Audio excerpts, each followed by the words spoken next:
Hello and welcome back to English Language and Literature. Today, we will be exploring prepositions of position, in, at, and on, with examples that will help you understand their usage more clearly. Let's start with in. We use in to refer to something or someone being inside a certain place or object. For example, the students are in a line to enter the classroom, the books are in a row on the shelf, she is standing in a queue to buy tickets, my picture is in the newspaper, I saw my photograph in a magazine, I found that article in a book, I work in an office located on the 5th floor of the building, she works in the marketing department of the company, the birds are flying in the sky. We live in the country and not in a town. Moving on to on. We use on to describe something or someone that is resting or placed on a surface or object. For example, the lamp is on the left side of the table, the television is on the right-hand side of the room, the shops are on the ground floor of the mall, the library is on the first floor of the building, the gym is on the second floor of the building, the location of the restaurant is on the map, the food items are listed on the menu, my name is on the list, I read the article on the front page of the newspaper. Vienna is on the Danube, we are on the way to the airport. Moving on to at.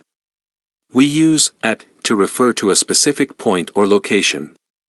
For example, write your name at the top of the page, my friend lives at the end of the street, I reached the end of the marathon at the finish line. Now, let's talk about some other uses of in, at, and on. We use in to describe a position inside a vehicle or an enclosed space. For example, I am sitting in the front seat of the car, the children are playing in the back of the van, the speaker is standing in the front of the conference room. We use at to describe a position near or beside something. For example, the reception is located at the front of the hotel, the stage is at the back of the theater, the VIPs are sitting at the front of the event. Lastly, we use on to describe a position at the surface or edge of an object or place. For example, the address is written on the front of the envelope, I wrote a note on the back of the paper.